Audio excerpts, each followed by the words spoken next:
अस्सलाम वालेकुम। फाइनली 2000 साल के बाद welcome back to my channel. अच्छा, वीडियो स्टार्ट करने से पहले मैं आप लोगों को एक डिस्क्लेमर दे दूं। इस वीडियो में मैं अपनी कंप्लीट जर्नी बताऊंगा from the very beginning up till now कि मैं एक सॉफ्टवेयर इंजीनियर बना कैसे, क्या क्या मेरी जर्नी रही, मेरे एकेडमिक्स कैसे रहे। And I hope eight the end of this video आप लोग कुछ लेसन्स अपने साथ लेकर जाएंगे।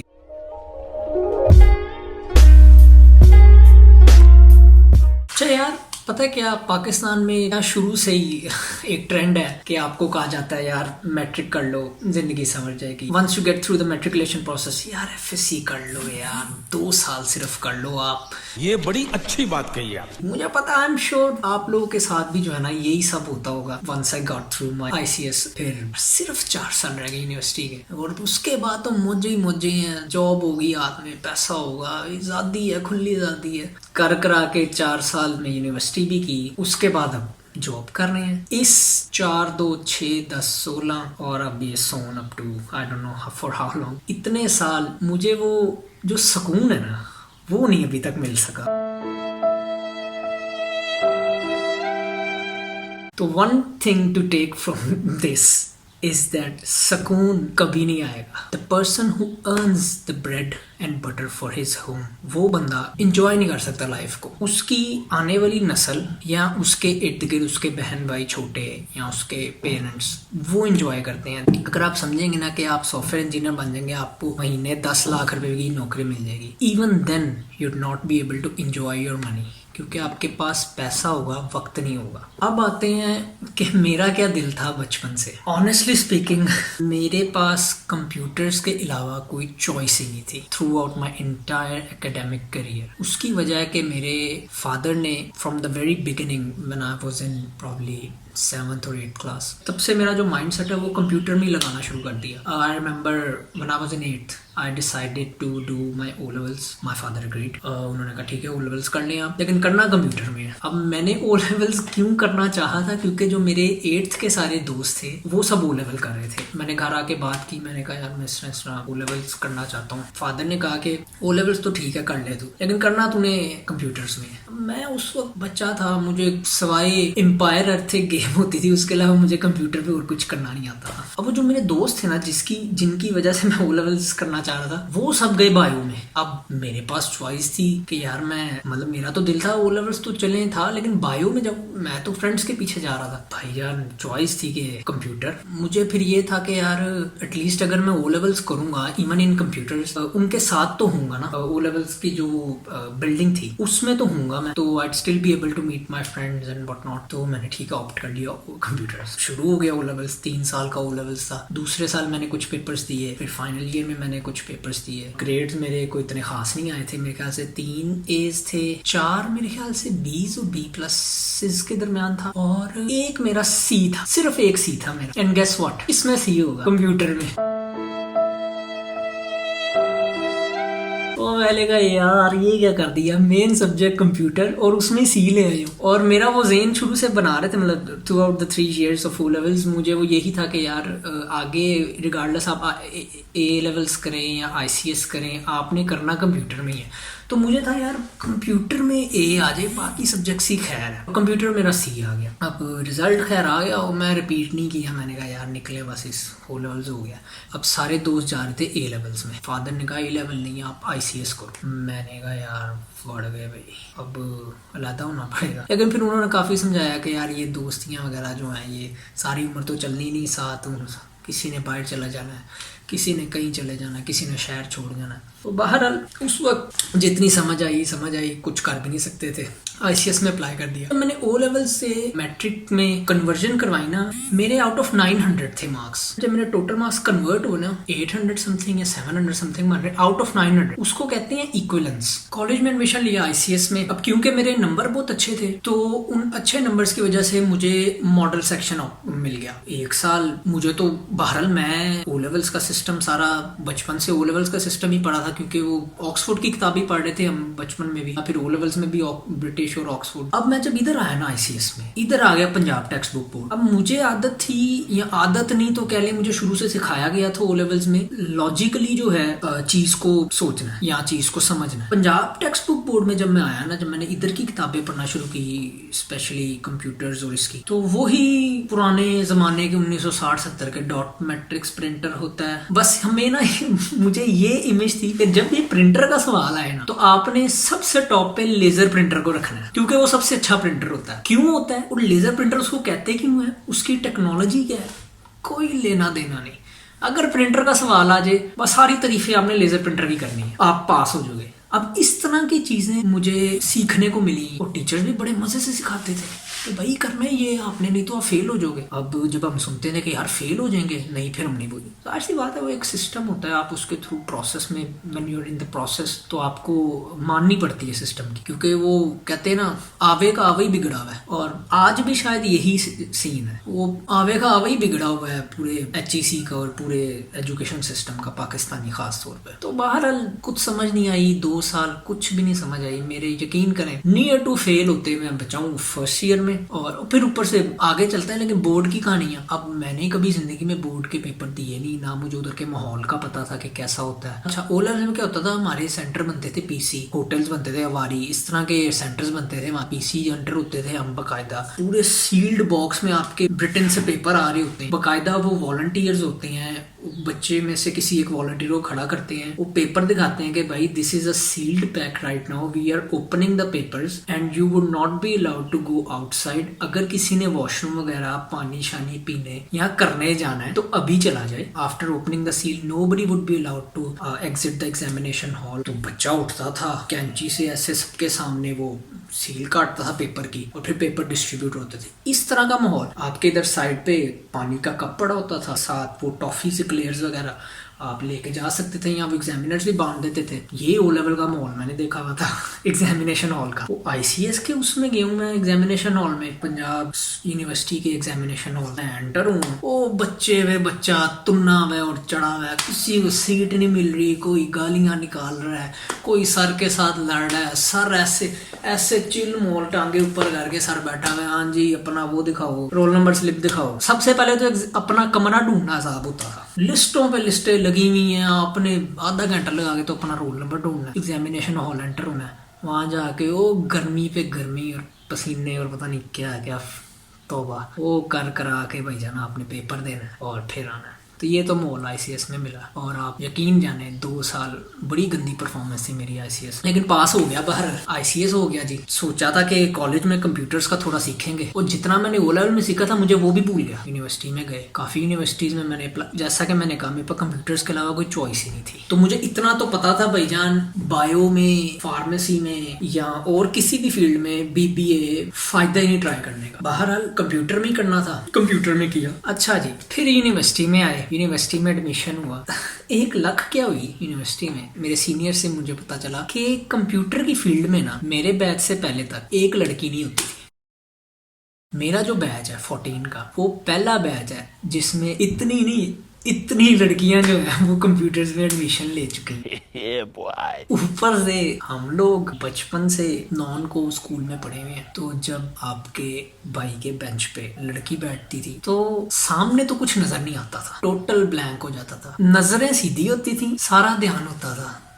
समझ रहे हो आप? तो ये सीन को तकरीबन मतलब एक्साइटमेंट और ये फीलिंग जो थी, तो पहला सेमेस्टर तो रही ना कि यार, मतलब घर आके शीशा देखता होता था, यार तेरे साथ बैठती है, रहा नहीं जाता, तड़प ही ऐसी है ना। बहरहाल चला, ये सब जो यूनिवर्सिटी में है वो दे कैन रिलेट कि ऐसा ही होता है भाई साहब, जो शुरू से को ना पढ़े हो। ये तो खैर शुगर मेरा चलता ही रहता है यूनिवर्सिटी में साथ साथ। बहरहाल कंप्यूटर्स उठाई थी, सब्जेक्ट्स आए थे यूनिवर्सिटी में, कुछ चाची के सब्जेक्ट्स मिले, लेकिन वो भी तीसरे सेमेस्टर के बाद। तीसरे सेमेस्टर का वही FSC पढ़ाते रहे दोबारा से। मैं कभी कभार बैठ के सोचता होता था, यार अगर FSC आपने यूनिवर्सिटी में दोबारा पढ़ानी है तो FSC में FSC क्यों पढ़ाते हो? मतलब यूनिवर्सिटी तो बंदा जाता है यार to learn advance subjects, to learn practical skills, लेकिन कख नहीं होता इधर, कुछ भी नहीं होता।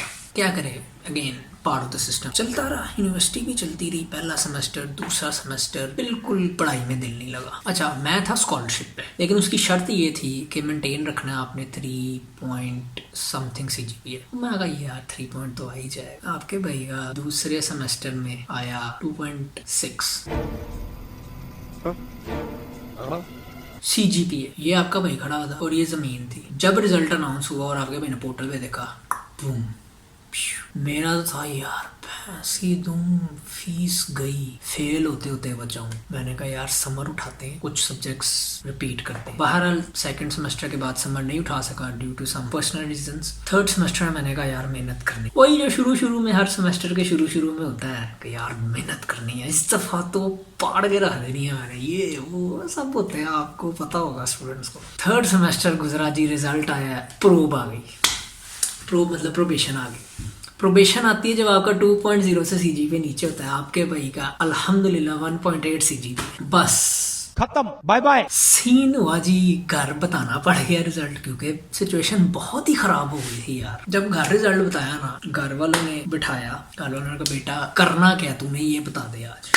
मैंने कहा मैंने आपको पहले ही कहा था मैंने FSC के बाद नहीं पढ़ना। उन्होंने कहा ठीक है नहीं पढ़ना, आखिरी फैसला तेरा। वो फिर जब ये बात हुई ना कि आखिरी फैसला तेरा, फिर आपके भाई के दिल को ना कुछ हुआ। मैं कहा बस पढ़ाई वाकई छोड़ दूंगा यार। मैं कहा नहीं, मुझे 1-2 दिन का टाइम दे, मैं जरा सोच। तो 1-2 दिन का टाइम हुआ जी। मैंने कहा पढ़ना तो मैंने है, जाहिर बात है वो जिस बात में आगे मैं कह बैठा, लेकिन बड़ी यार वो हिम्मत चाहिए होती है पढ़ाई छोड़ना। तो बार उन्होंने कहा अब तूने डिसाइड तो कर लिया कि पढ़ना है, अब आते हैं कि तूने कंप्यूटर्स कंटिन्यू करना है, क्योंकि तेरे जो हालात हैं वो लग नहीं रहे कि तू कंटिन्यू कर सकता है। मैंने कहा बात तो सही है।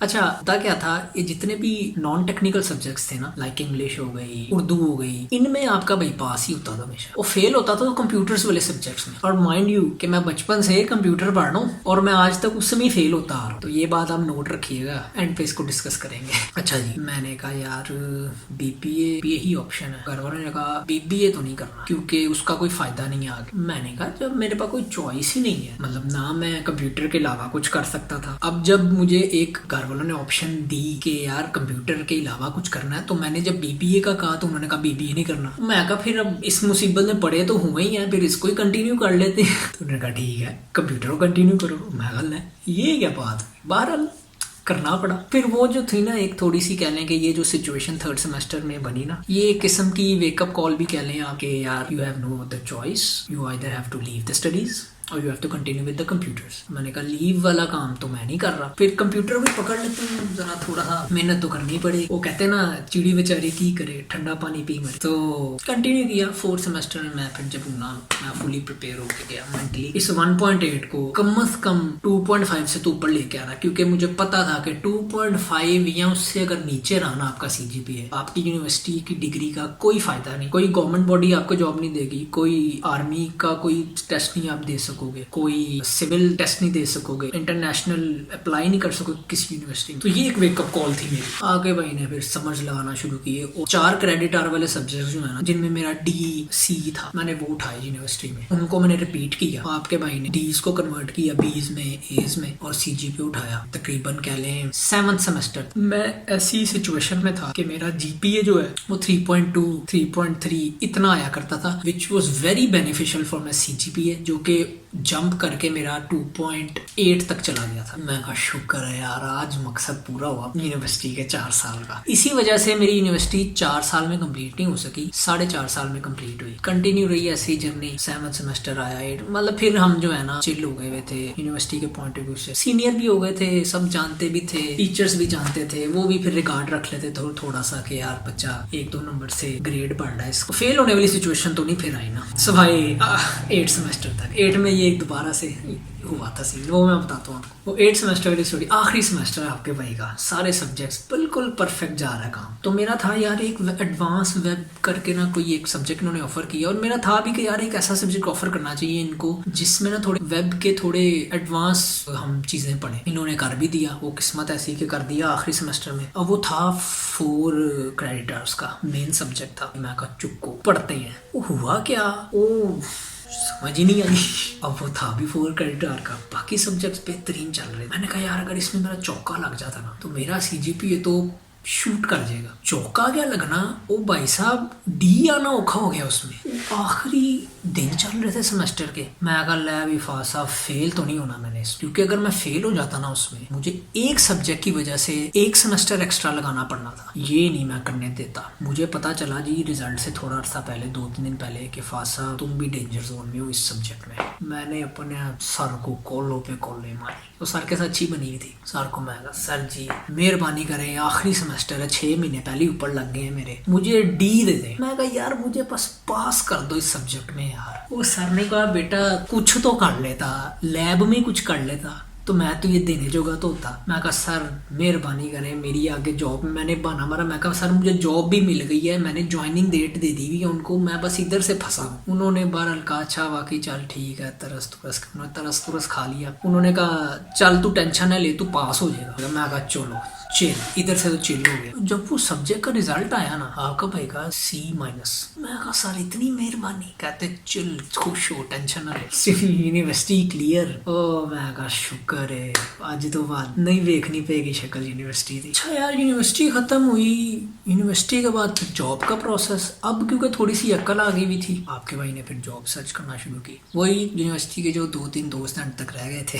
उनके साथ मिलकर जॉब सर्च करने लगी। अच्छा एक बात ना मैं यहाँ मेंशन करना चाहूँगा, इस पूरे एकेडमिक जर्नी जो मैंने आपको अपनी बताई इससे आपने एक चीज नोटिस की होगी, आज मैं एज अ सॉफ्टवेयर इंजीनियर काम कर, लेकिन अगर कोई मुझे या इवन मैं अपने आप को जज करता during the process which I was studying कि यार क्या मैं ये कर सकूंगा या क्या मुझे जॉब मिल सकेगी या फिर क्या कंप्यूटर मेरे लिए है, तो आपको लगता है कि मैं अपने आप को दिलासा देने की कंडीशन में था कि यार हाँ तू कर सकता है। O levels the only subject in which I perform the most poor was computer.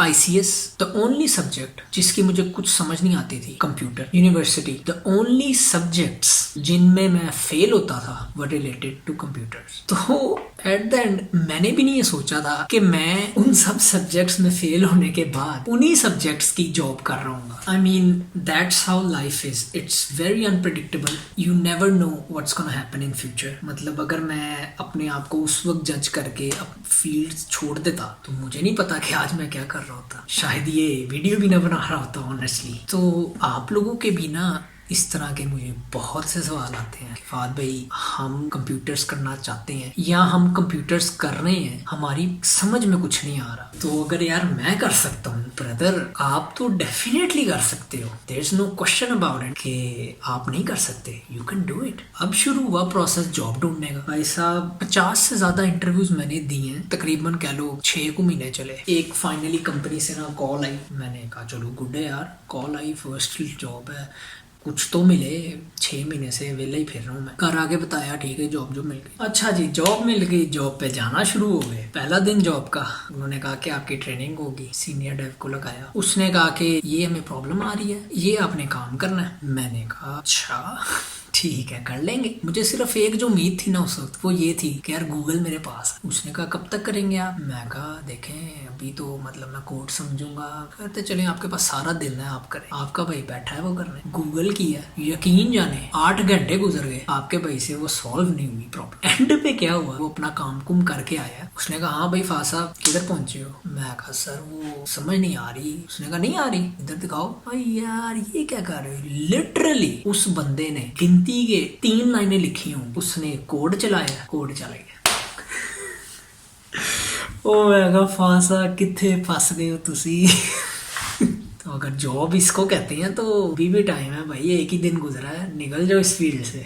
वही तीसरे सेमेस्टर वाली कहानी रिपीट हो जानी है जॉब पे, और इस दफा ज्यादा बिस्ती होनी है। गुजर गया दिन, आए घर शर, वो रिमेम्बर के वो स्कूल कर लो कॉलेज हो जाएगा, कॉलेज में मौजें होंगी, कॉलेज किया, यूनिवर्सिटी के बाद मौजें होंगी, यूनिवर्सिटी की। उस दिन 2 चीजों का एहसास हुआ, एक तो ये यूनिवर्सिटी भी कर लो ना तो मौजें नहीं होती, मेहनत आपको करनी पड़ती है और करते ही रहनी पड़ती है, डबल द यूनिवर्सिटी मेहनत। दूसरी गूगल करना एक आर्ट है। मैंने भी वही चीज गूगल की, उसने भी वही चीज गूगल की, लेकिन उसके गूगल पे आंसर मिल गया। बहरहाल काम तो करना ही होता है, ऑब्वियसली वो पैसे दे रहे थे आपको भाई। फिर उस कंपनी से निकले, फिर वहीं 6-8 महीने पहले जहाँ थे वहीं आके खड़े हो गए, जॉब के लिए अप्लाई करने लग गया। इस दफा क्या हुआ, पहले मेरे पास चॉइस नहीं थी कि मैं किस कंपनी में जाना चाहता हूँ। इस दफा मेरे पास मल्टीपल ऑफर्स थी और मैंने खुद चूज किया कि मैं इस कंपनी में जाना चाहता हूँ। तो ये जो डिफरेंस ऑफ ग्रोथ है ना, ये नोट करने वाली बात है। That is how you learn through the process with time. Best thing यही होती है कि आप जहाँ काम करते हैं वहाँ आप इंजॉय भी कर सके। तो यार ये एक मेरी छोटी सी जर्नी, मैंने सोचा आप लोगों को मैं थ्रू आउट द लाइफ मेरे जो भी पार्ट्स आए लाइफ में सॉफ्टवेयर इंजीनियर बनते हुए वो आपसे शेयर करूँ। एंड पे यही यार कि डीमोटिवेट ना होना, आप अपने लाइफ में बहुत सी चीज़ों से जाते हैं, एक्सपीरियंस गेन करते हैं और बहुत सी चीज़ों से आपको फ़ायदे होते हैं, आपको नुकसान होते हैं। आई होप कि आप लोगों ने कुछ सीखा होगा इससे। और अगर आपने यहाँ तक वीडियो को देख लिया तो यार सब्सक्राइब नहीं किया तो कर लो, मुझे इंस्टाग्राम पे फॉलो कर लोगे। पसंद आई हो वीडियो तो लाइक कर लो। फिर रहेंगे किसी अगली वीडियो में नए टॉपिक के साथ।